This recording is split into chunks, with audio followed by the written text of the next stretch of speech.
তো ফাইনালি আমার পুজো দেয়া হয়ে গেছে আর এই হচ্ছে আমার ঠাকুর ঘর। তো তোমরা অবশ্যই কমেন্টসে জানিও যে কেমন লাগছে ফুল দিয়ে সাজানোর পরে। এই হচ্ছে ঘরে জগন্নাথ দেব, বলরাম দেব, মা সুভদ্রার ফটো। মালা আছে একটা, যখন আমি রথ বার করব তখন মালাটা পরিয়ে দেবো। এই হচ্ছে রথের অবস্থা। এখানে সব ফুল টুল আনা হয়েছে, যেটা দিয়ে আমি এটাকে ডেকোরেট করার চেষ্টা করব। ডেকোরেট করে একদম ঠাকুর বসিয়ে সাজিয়ে সুন্দরভাবে তোমাদেরকে দেখাবো। জানাও বাবা। জয় জগন্নাথ। জয় জগন্নাথ। আমাদের হচ্ছে আমার সুবর্ণপুর রাত। আর বলো তোমার রথটা। হ্যাঁ খাক না খাক না খাক না, পরে খাবে না, টানো নাও ঝিঙ্কু, টানো টানো টানো। জয় জগন্নাথ বলো। আচ্ছা জগন্নাথের ওখানে 1 টাকা রাখতে হতো না? 1 টাকা রাখতে হতো না? হ্যাঁ। তো ফাইনালি বেরিয়েছে আমাদের রথ। আকাশ একদম পরিষ্কার আর এই হচ্ছে রথে ডেকোরেট করেছি। আর ডোডো আর ক্রিস মিলে রথ টানছে।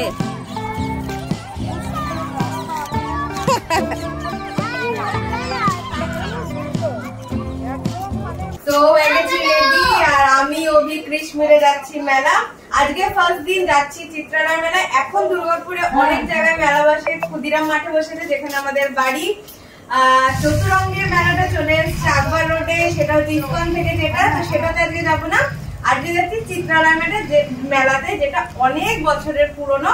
আর মায়ের সাথে একটু আগে গল্প হচ্ছিল মেলা কবে থেকে স্টার্ট হয়েছে, তখন পরিবেশটা কেমন ছিল।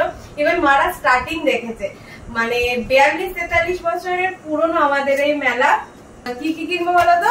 মেন কিনবো হচ্ছে গজা, নিমকি, জিলিপি আর কৃষের একটা বন্দুক। আর বাই দ্য ওয়ে এটা দেখিয়ে দিই, এই দেখো এইটা মোমো আমাকে পুরী থেকে এনে দিয়েছিল, এইটা একটা। আর এই কানের দুটো তো আজকে আমি পরলাম। মোমো যদি আমার ব্লগ দেখে থাকিস তাহলে থ্যাংক ইউ ভেরি মাচ। আর আমাকে কেমন লাগছে একটা কমেন্টে জানিয়ে দিস।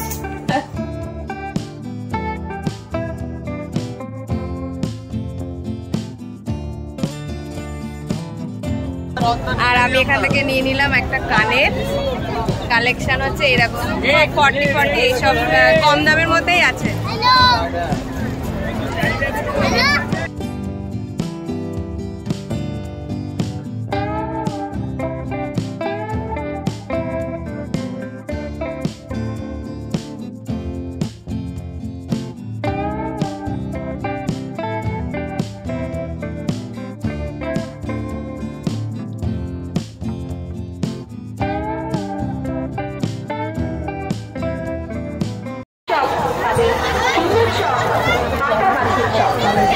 কেমন লাগছে?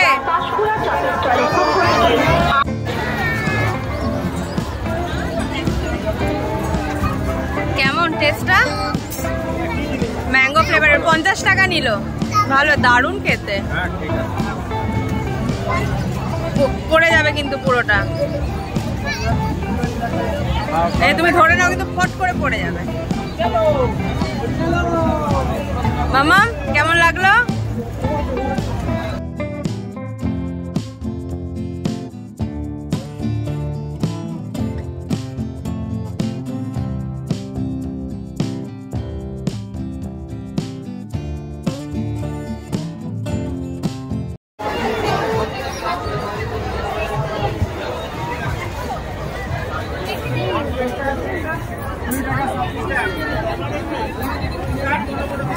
আইসক্রিম দাদা।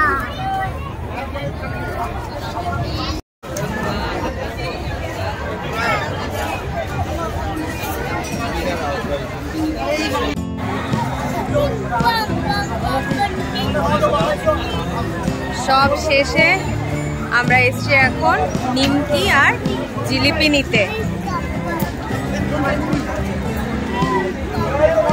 ফাইনালি আমরা বাড়ি এলাম। আর হ্যাঁ, একটা কথা বলছি, এই বছর আমি অভির মধ্যে অনেকগুলো চেঞ্জেস লক্ষ্য করলাম।